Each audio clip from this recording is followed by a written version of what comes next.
तारीख 26 अगस्त सन 2022 दिन शुक्रवार।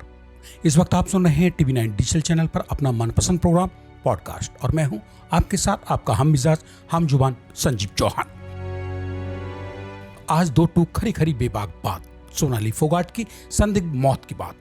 बिग बॉस सीजन 14 की प्रतिभागी और टिकटॉक स्टार रह चुकी सोनाली फोगाट हत्याकांड में जितना मुश्किल इस मामले की गुत्थी सुलझाना हो रहा है, उससे कहीं ज्यादा गोवा पुलिस की जांच करने के स्टाइल की दिशा ताड़ पाना मुश्किल होता जा रहा है। इस सनसनीखेज कांड में ऐसा लग रहा है कि मानो गोवा पुलिस का अपना कोई स्टैंड ही बाकी ना बचा हो। वो मानो किसी के पीछे पीछे कदम ताल कर रही हो। जब जहां जैसा मौका गोवा पुलिस देख रही है, वैसा ही कदम फटाफट उठाकर आगे बढ़ती जा रही है। जैसे कि मानो वो इस सनसनीखेज मामले की जांच को किसी भी कीमत पर अपने गले की हड्डी न बनने देने के हर संभव उपाय करने को प्राथमिकता दे रही हो, न कि सोनाली फोगाट हत्याकांड के गुनहगारों को वक्त रहते दबोचकर उन्हें सलाखों के पीछे पहुंचाने में गोवा पुलिस कोई विशेष रुचि ले रही हो।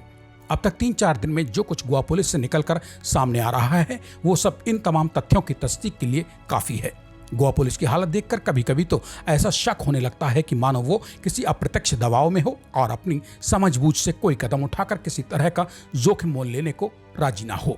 मसलन अस्पताल के डॉक्टरों और सोनाली फोगाट के पीए सुधीर सांगवान ने जब पहले दिन यानी सोनाली की मौत के तुरंत बाद गोवा पुलिस को बताया है कि सोनाली की मौत हार्ट अटैक से हुई है, तो गोवा पुलिस ने तुरंत ही वही गाना बजाना रोना धोना शुरू कर दिया कि सोनाली की मौत हार्ट अटैक से हुई है, सोनाली की मौत हार्ट अटैक से हुई है। यहाँ अहम सवाल यह है कि क्या मुकदमा दर्ज करने से पहले सीआरपीसी की धारा 174 को अमल में लाकर गोवा पुलिस को सोनाली के शव का पोस्टमार्टम नहीं करा लेना चाहिए था, ताकि उसकी मौत की सही वजह और वक्त पुलिस को कानूनी रूप से पता चल चुके होते।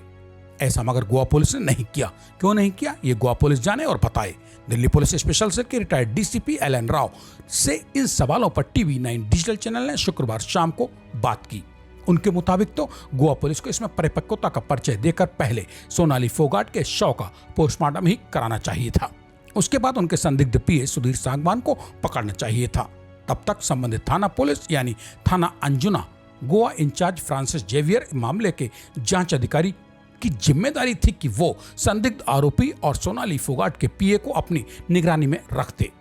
दिल्ली पुलिस से रिटायर होने के बाद इन दिनों दिल्ली हाई कोर्ट में सीनियर क्रिमिनल लॉयर के रूप में प्रैक्टिस कर रहे एलन राव ने आगे कहा, पोस्टमार्टम रिपोर्ट और मौकाए वारदात व उस अस्पताल से संबंधित डॉक्टर, कर्मचारियों, होटल जहां सोनाली फोगाट ठहरी थी,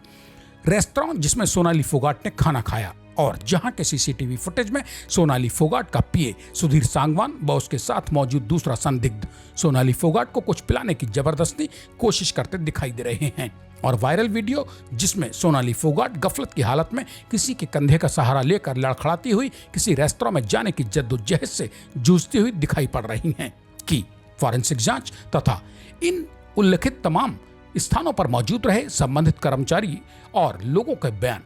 पुलिस को पोस्टमार्टम रिपोर्ट आने से पहले ही ले लेने चाहिए थे, जो आगे की जांच में काफी मददगार साबित होते, ताकि हड़बड़ाई सी दिखाई दे रही गोवा पुलिस इत्मीनान से किसी अंतिम और ठोस निर्णय पर पहुंच सकती। सोनाली की संदिग्ध मौत के मामले में सब कुछ उल्टा पुल्टा ही नजर आ रहा है। मसलन अस्पताल के डॉक्टरों और सोनाली के संदिग्ध पीए सुधीर सांगवान ने पुलिस को बताया कि सोनाली की मौत हार्ट अटैक से हुई है, तो पुलिस ने उसे ही सही मान लिया। पोस्टमार्टम रिपोर्ट आधी अधूरी मिली तो पुलिस ने विसरा रिपोर्ट आने से पहले ही राग अलापना शुरू कर दिया कि सोनाली को जबरदस्ती को जहरीला पदार्थ खिलाया पिलाया गया है, जबकि अभी ना तो सोनाली की वो विसरा रिपोर्ट ही पुलिस को मिली है जो कानूनन कोर्ट में साबित करेगी कि सोनाली को कौन सा जहर कब और कितनी मात्रा में दिया गया। न ही शुक्रवार शाम के वक्त इस पॉडकास्ट की रिकॉर्डिंग तक गोवा पुलिस ने सोनाली के उस अंतिम सीसीटीवी फुटेज की फॉरेंसिक जांच की ही पुष्टि की है, जिसमें सोनाली अपने पीए सुधीर सांगवान और उसके साथ एक अन्य संदिग्ध आदमी के संग संग नजर आ रही हैं,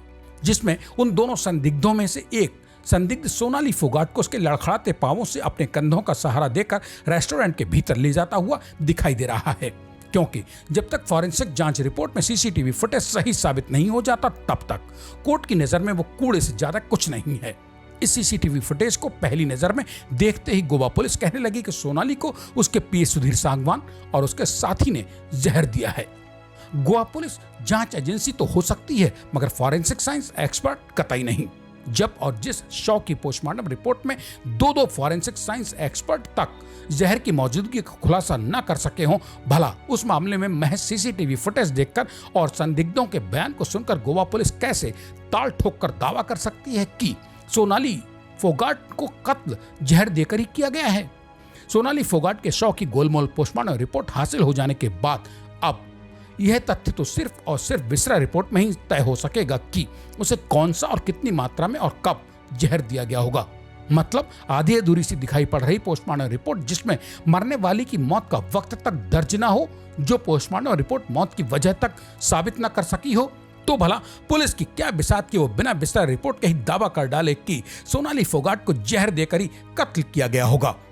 जहां तक बयान संदिग्धों की पुलिस की कस्टडी में दिए गए बयान की है, तो ये बयान तो आरोपी कोर्ट में पलक झपकते पलट जाएंगे। तब गोवा पुलिस क्या करेगी? मतलब खुद को मर्मज्ञ समझने वाली गोवा पुलिस ने सब कुछ विसरा रिपोर्ट से पहले ही ताड़ जान लिया। आखिर कैसे? अब जानना जरूरी है कि आखिर गोवा पुलिस ऐसी जल्दबाजी में क्यों हो सकती है। दरअसल जैसे हरियाणा के मुख्यमंत्री मनोहर लाल खट्टर ने सोनाली फोगाट कांड में रुचि लेना शुरू किया, वैसे ही गोवा पुलिस के कान सतर्क हो गए। सोनाली कांड पर पहली बार बयान देते हुए मुख्यमंत्री मनोहर लाल खट्टर ने तो यहां तक कह दिया कि पीड़ित परिवार अगर चाहेगा तो वे सोनाली फोगाट के बिसरा की जांच चंडीगढ़ स्थित अपनी राज्य प्रयोगशाला में भी करवा लेंगे। इतना ही नहीं, इससे आगे सीबीआई को लेकर खट्टर ने जो आश्वासन पीड़ित परिवार को दिया है, उसने समझिए आग में घी का काम कर दिया है, जिसकी तपिश कथित रूप से ही सही मगर गोवा पुलिस तक भी पहुंची होगी।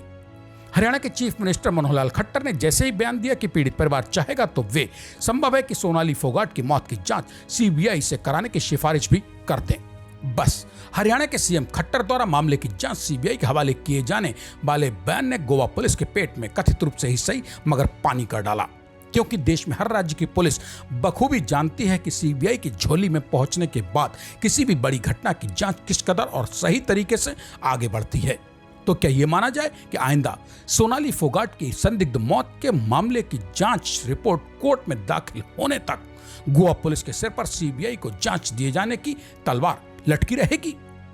इसी दो टूक खरी खरी के साथ आवाज मुझे यानी अपने दोस्त संजीव चौहान को दीजिए इजाजत। सोमवार रात मेरी लौट कर आने तक कीजिए इंतजार। तब तक के लिए नमस्कार।